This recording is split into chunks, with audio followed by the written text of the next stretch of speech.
It is so good to see you all.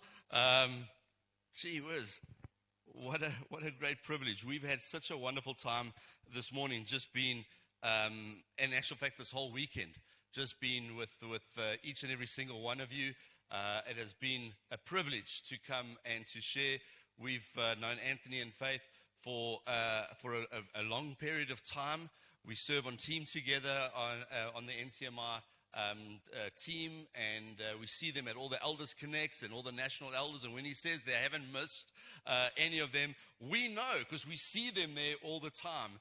And whatever the cost, they are there and they sow and they love people. You think that they love you when they are in this church? They love people. And everywhere where they go, and we just want to just say, we really just truly just honor and love you guys, just for what you're doing in the kingdom and what you have sown into the kingdom over the many, many years that you've been serving Jesus and your community.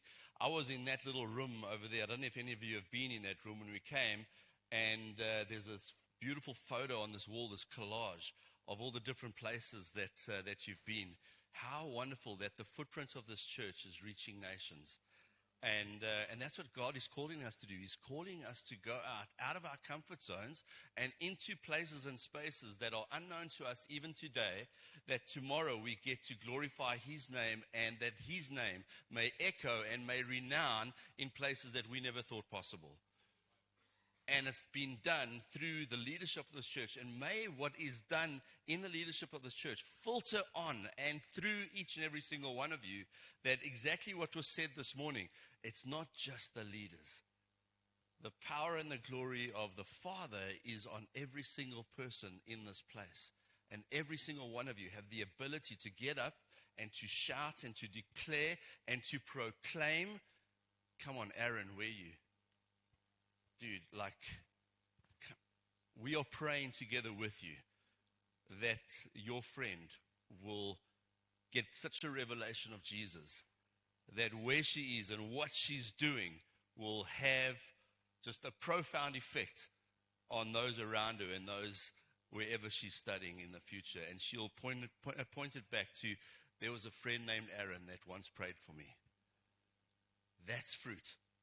And may that be the fruit of what you're doing this morning. So if you've got pens and papers, that's wonderful. If you're taking notes, thank you so much for that. I get told that I'm long-winded at times, but apparently I believe that I'm in the right community for that. I believe that Indian men are long-winded. And so my wife says, you're in the right place. And so I know, men, that you will listen to me clearly. Ladies, your patience is greatly received. So thank you so much for that. I want to tell you a story this morning, share the story. There's a powerful story. We actually read it a couple of weeks ago as we were praying and as we were prepping into coming today. And it's about a young lady. Well, she was young at the time, but it's a powerful, powerful story of this young lady when she was 21 years old.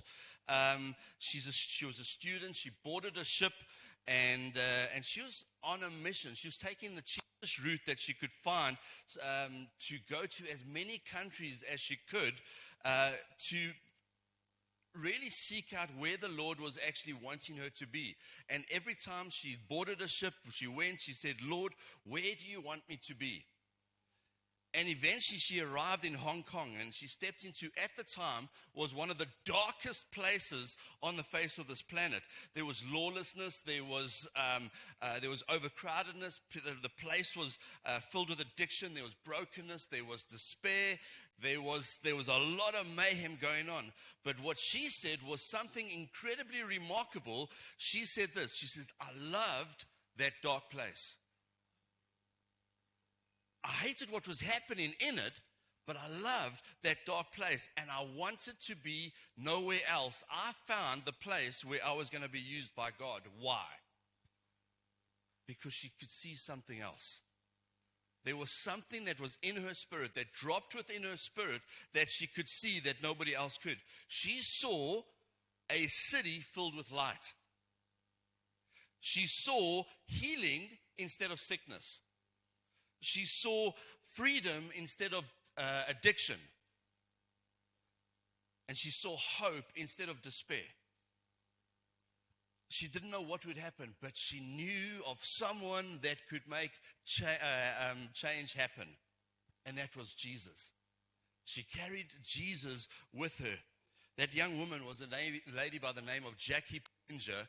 She apparently has a book. She's published a book.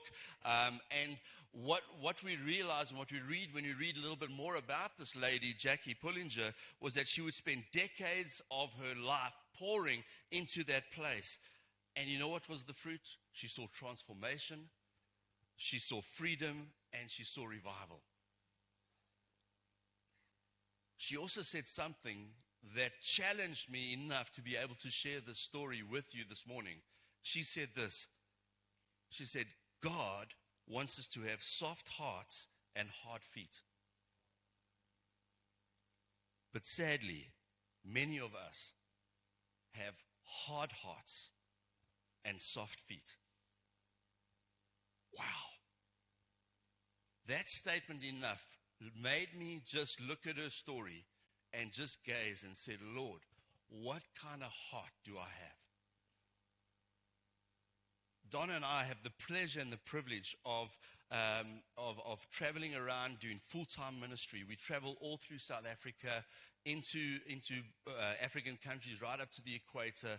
We get to minister into the United States yearly, and I don't think we're doing enough. Because sometimes I just think that my heart is just in the wrong place at times. That it's easy to be comfortable. That it's easy to be in a place where let others do the work. And a lot of us sitting here this morning probably feel the same way. Soft hearts means full of compassion. Do we see the unseen? Do we see the brokenness? Do we see the stuff that is happening? Or are we just perhaps just blind to what is going on around us? Do we have hard feet? Are we willing to go where God is calling us to go? Over the years, we've had a statement that says, we are willing to take Jesus into unexpected places. And over the last couple of weeks, I actually asked myself the question, am I? Am I? Yesterday we did Made to Multiply, and some of you are wearing your wristbands that has I am second written on the one side, and this gospel message that we learned on the other side. And there's one of the circles has this squiggly line through it, and it talks about the chaos and the brokenness in this world. The despair that's going on, the corruption, the disease, the famine, all this kind of stuff that's going on. And I wonder, are we doing enough to claim, if we love Jesus, are we doing enough to get into those places and to proclaim the name that is above all other names? And so, friends, I have three questions for you this morning. Do we realize what we carry? Do we realize what we carry? Do we understand the authority that is within us?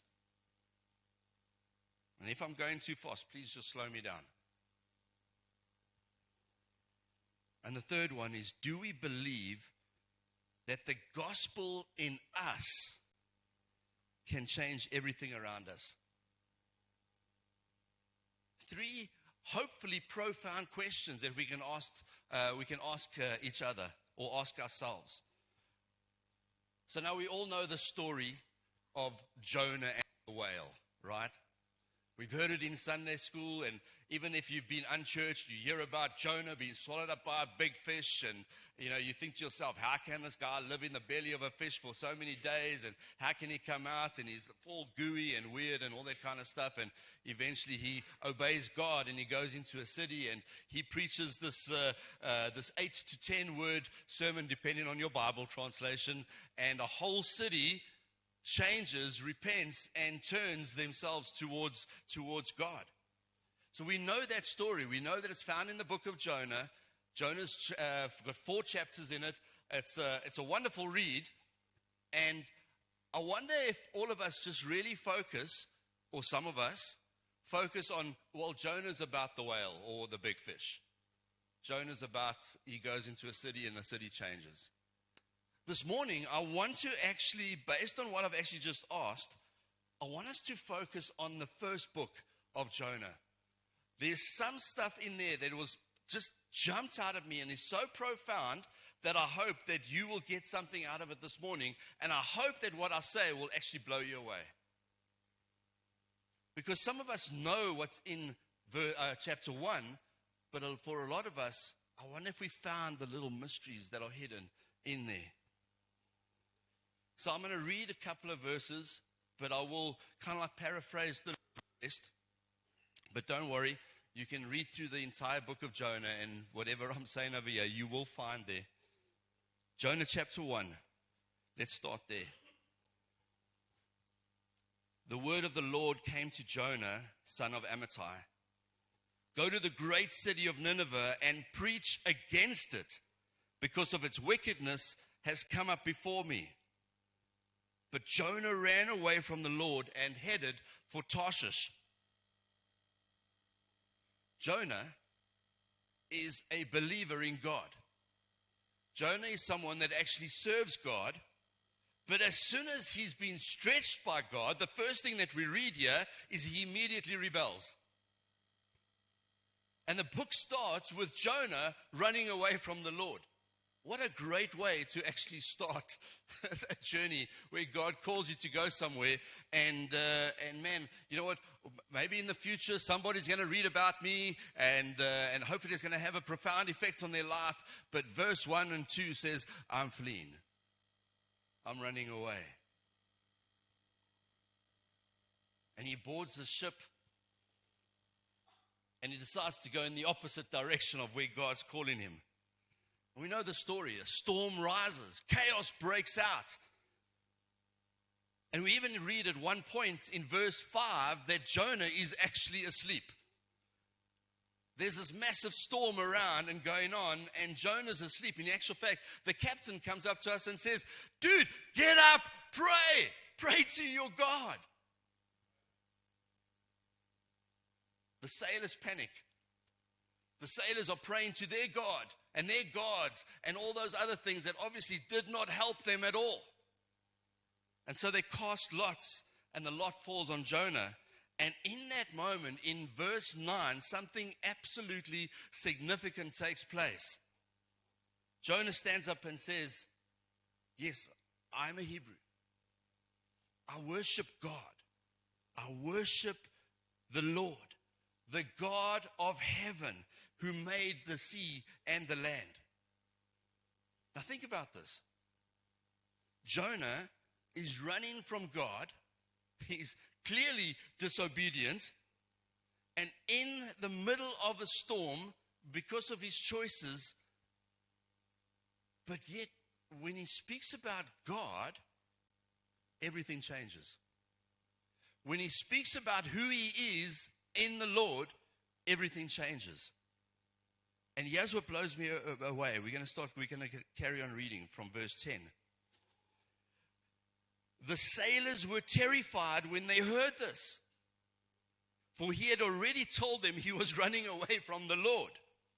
Why did you do it? They groaned. And since the storm was getting worse all the time, they asked him, what should we do to stop the storm? They've prayed to their gods, and now they turn to Jonah, who has told them who he is, and they say, what must we do to stop the storm? Friends, you work with people. You have family that don't serve the Lord. You need to be a lighthouse to them. Because when chaos happens, who are they going to turn to? They're going to need to turn to somebody who knows and is walking a journey with the Lord, in spite of. Jonah says, throw me into the sea, and it'll become calm again. I know that this terrible storm is all my fault. But instead, The sailors rowed even harder to get to the land, but the stormy sea was too violent for them, and they couldn't make it. Then they cried out to the Lord, "Jonah's God, oh Lord," they pleaded. "Don't make us die for this man's sin, and don't hold us responsible for his death. Oh Lord, you have sent the storm upon him for your own good reasons." Then the sailors picked up Jonah, and they threw him into the raging sea, and the storm stopped at once. And the sailors were so awestruck by God's great power that they offered him a sacrifice, and they vowed to serve him for the rest of their lives. Blown away, they throw him overboard, and immediately, are we getting this? Immediately the storm stops. The sea becomes calm. The sailors fear the Lord, and they commit themselves to God. Friends, here's the powerful truth in that story, is that even in Jonah's disobedience, even in that, the gospel still had power. His testimony still carried weight. And God still moved through him. It blows my mind. Church, hear this very clearly this morning. And if you're making notes, write this down. You carry something far more powerful than your current condition. You carry something far more powerful than your current condition. So what is it that we carry? What is it that we carry? So every great sermon has 5 points. Or every great sermon has 5 things that start with the letter G or P or whatever. I didn't want to go in either of those routes, so I went to 4 points. And the first point is this: you carry the power of the gospel. If you're a believer in Jesus, you carry the power of the gospel. And sometimes we underestimate that. We underestimate what's inside of us. Romans 8 verse 11, one of my favorite scriptures. And if the spirit of him who raised Jesus from the dead is living in you, he will also give life to your mortal bodies because of his spirit who lives in you. The same spirit, friends, are we listening to it? The same spirit that raised Christ from the dead, that defeated sin, that conquered the grave, lives in you. That's not symbolic. That's not poetic. That's the powerful reality. The same spirit that raised him from the dead lives in us. And so when you walk into a room, know this: you don't walk in that room alone. You carry a significance about you. You carry resurrection power. You carry hope for the broken. You carry a soft heart. You carry light for the darkness. And that means that whatever you say, your words matter. Your words carry power. Your words carry an authority that not even the enemy can come against. Your obedience matters. And all of a sudden, guess what? Your presence, because you carry his presence, matters. And that can change the atmosphere of a room. Even Jonah, running away, still influenced an entire ship. What could happen if we walk in the full awareness of what we carry. Go, show, grow. Number 2, your influence is greater than you think.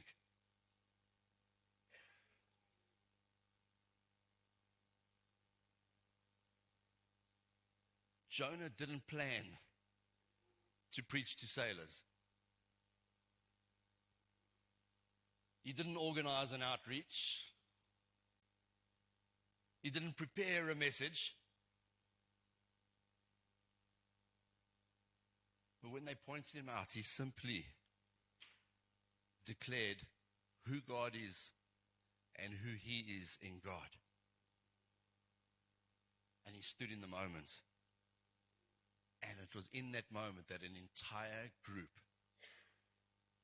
turned to God. Church, we don't always see the impact of what we do in our life.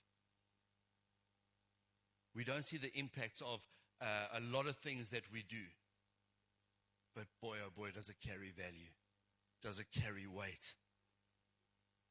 That little conversation that you have. Yesterday we learned how to share our testimony in 15 seconds, 30 seconds, 20 seconds. There was a lot of us in this room that we had there yesterday that you thought could actually speak for long periods of time. They got it right, 15 seconds. Sometimes 15 seconds is all you have to change someone's life. That little conversation, you don't understand, you don't realize the kind of significance that that little conversation can have on somebody. That act of kindness, taking a meal for somebody, buying a birthday cake for an 89-year-old lady over here. That act in itself. And I'll say it. There's visitors that have come over here that will say, well, they don't do that where I come from. Yet we've seen it in action. That carries a profoundness. When people will walk out of here, they'll say, wasn't that special? Wasn't that beautiful? That impact, when you step out in boldness, in your workplace, in your student life, Aaron. When you step out in boldness and you declare the name of Jesus in spite of what might come back at you. Hey, I disagree with you. Why do you disagree with me? Well, because I serve Jesus and I actually don't agree with the way that this thing is going. That goes down well in the workplace, doesn't it? I was in corporate for 20 years. I was one of the first people to throw stones. I know about that stuff. And I was good. I threw rocks.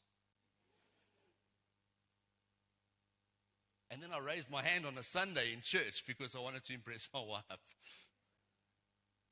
So, remember those days were wonderful.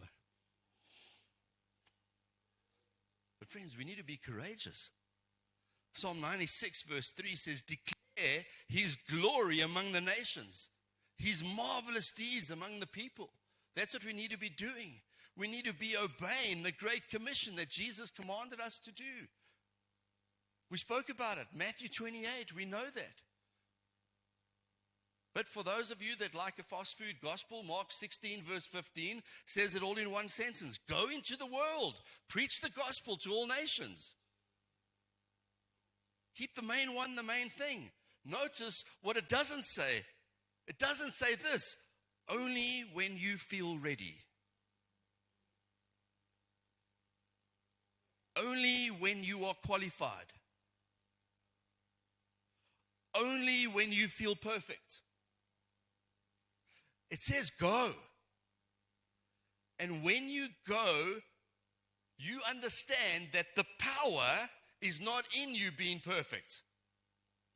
The power is in the gospel that you carry. That's why we do the things that we do. That's why we come out and spend time on a Friday night and on a Saturday morning, and we try and teach simple ways of doing testimony and simple ways of doing gospel sharing. Why? Because it carries value and it carries weight. And you might think it's simple, but it carries meat. People need meat. I'm sick and tired of the fact that we are living in a society with a watered-down gospel that will make people flaky and turn away from faith easily. We need to get back to the power of that gospel that is within us. Resurrection power doesn't come easy. We have it. Number 3, obedience unlocks transformation.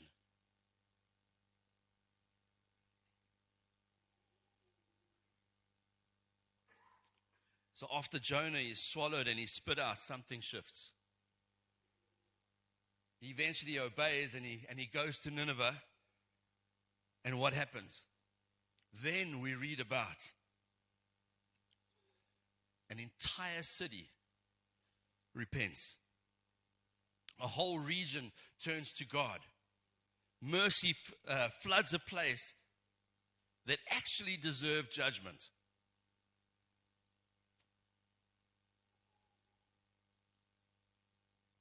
One man's obedience changed the city. And this morning, friends, I want to remind you of this. Is that your yes matters more than you realize. Are you willing to answer yes this morning? Just one conversation. Just one step in the right direction. Just one act of obedience. Sure. But in God's hands, becomes transformation. What do I say when I step out? What do I do? The same Spirit that raised Christ from the dead gives life to your mortal bodies is the same Spirit that gives you the power and the ability to speak when you step out. Acts chapter 1 verse 8. And you will receive power when the Holy Spirit comes upon you, when you become my witness. When you become my witness. Not spectator, not observer, but witness. That's what we've been called to, friends, this morning. Do we understand the significance of the gospel that we carry? And number 4, the gospel demands soft hands and hard feet. Let's come back to that. Soft hearts. Did I say hands? Sorry. Soft hearts, hard feet.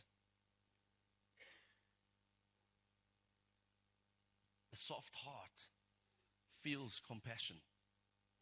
I've had to learn that, man. If you heard my testimony yesterday, I was incredibly arrogant. I was about me, myself, and I. I was interested in earning as much money as what I could, driving the best cars, eating at the best restaurants. I actually couldn't give a rat's about anybody.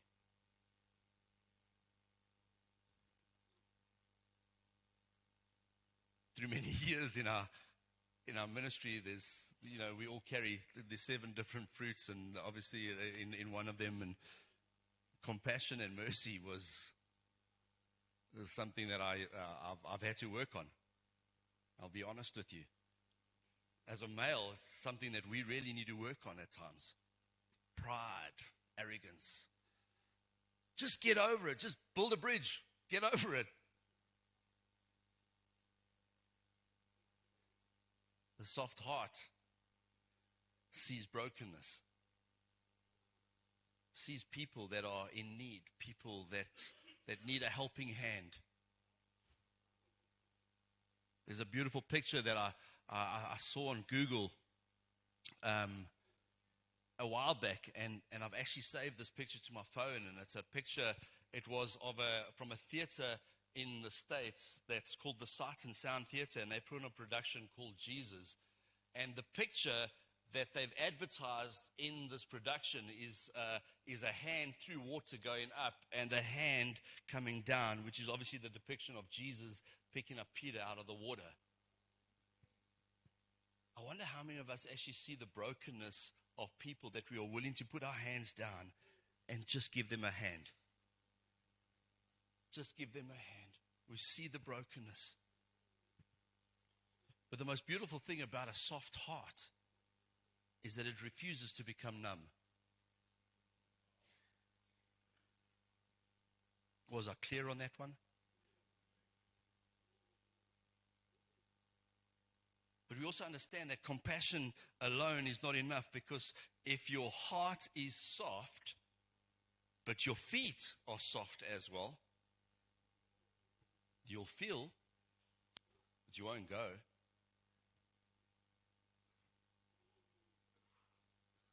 And the world, friends, at this point in time doesn't need people who just feel. It needs people who are going to move. And unfortunately, and I'm going to say this, and I apologize in advance, but there are too many people that sit on their backsides and believe every conspiracy theory to be true. And unfortunately, this has happened since 2020, where we had every self-proclaimed evangelist and podcaster going online without the covering and accountability of anybody else, and giving you their own doctrine, theology, false teaching on the face of this planet. And the worst thing is, the church fell for it. They've given you their belief in things like end times and things like it's going to happen. And I've had conversations with people that say, because of everything that's going on in this world, especially stuff that's happening like in the Middle East, I've got it on good terms now that Jesus is coming back this year. My response is, can you just tell me which date and time? Because I have a savings account and I'd like to go and spend it, doing something. But unfortunately, people believe it. We've had stupid people, even in this country, that have said, and not even a couple of months ago, that said that Jesus was coming back on that specific day, and went all over social media, even with a countdown clock. The arrogance of which we carry. Why? Because it's a feeling. Because that's what we carry. We got soft feet that it's easier to hide behind a keyboard than it is to actually be out in the open. And we go to the Word, and it's beautiful what Jesus said. And if that's your feeling and that's your thoughts, let's just listen to what Jesus has to say about something like that. Not my words, Jesus. Matthew 24. Jesus answered them. The disciples have a discussion about the end. Jesus answered, watch out that no one deceives you. Verse 4. Verse 6. You will hear of wars and rumors of wars, but see to it that you are not alarmed. Such things must happen, but the end is still to come. Nation will rise against nation, kingdom against kingdom. There will be famines and earthquakes in various places, and all these are the beginning of birth pains. We know that we're in those times. Then you will be handed over to be persecuted and put to death, and you will be hated by all the nations because of me. At that time, many will turn away from the faith and will betray and hate each other. And many false prophets will appear and deceive many people. Because of the increase of wickedness, the love of most will grow cold. But the one who stands firm to the end will be saved. And then he has these words to say. Verse 14. And this gospel of the kingdom will be preached in the whole world as a testimony to all the nations, and the end will come. Do you know what that means? Soft hearts hard feet. It means this, that the mission is still ongoing. It means this, that if you want to see Jesus coming back, you have a responsibility, and so do I. That we need to go because he commanded us to go. We need to preach because he's commanded us to preach. We need to be sent because he's commanded us to be sent. And yesterday in the commissioning, it says what? It says, how beautiful are the feet of those that bring the good news. Church, every single one of you have beautiful feet, and the Lord is over you, and he's watching you, and he's saying, never will I leave you, never will I forsake you. I will be with you where you go. And when you speak, my words have power. And when you speak, my words carry authority, because they're not your words, they're my words. And those are going to bring people into the kingdom, not you. And that's what it's all about. The responsibility is ours, but more importantly than that, the opportunity is now. So let's bring this thing together. Jonah shows us something unbelievably incredible, that even in weakness, God can move. Paul knew it. He kind of like almost echoed those words in 2 Corinthians 12 verse 9 when he says, my grace is sufficient in you, for my power is made perfect in weakness. God's power. Jonah even knew this, that even in delay, he learned this, even in delay, God has a plan. I'm saying to you, church, don't delay. Don't delay. Even in disobedience, the gospel still has power. But rather be obedient, because it works out better. Because why? Because when Jonah aligned himself with God, the impact multiplied. You want to know what made to multiply is? Yes, it's found in the beginning of the book of the Bible. Yes, this speaks about multiplication. But for us, when we align ourselves with him and his will for our lives, multiplication happens automatically. And so, final encouragement for you, friends, family, church, you're not ordinary.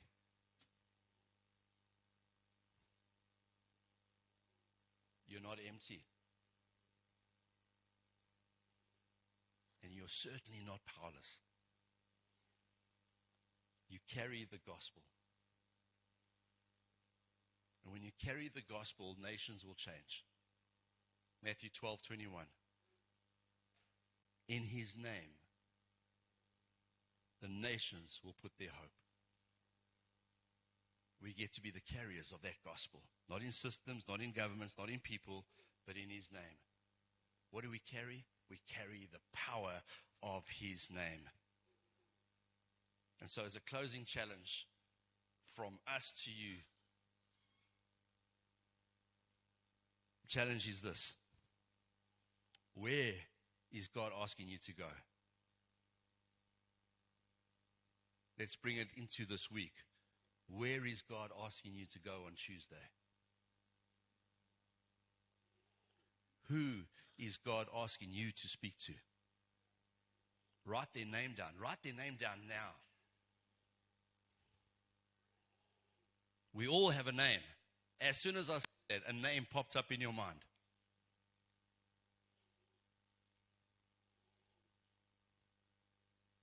What step of obedience have you been delaying? Because just like Jonah, Noah would have been a totally different story, because you would have all sent out doves by now. Your obedience could actually change everything. You carry a message that brings life to the dead, hope to the broken, and light to the darkest place, just like Jackie Pullinger.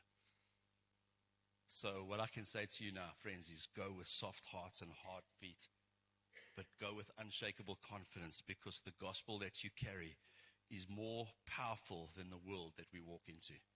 Can we stand?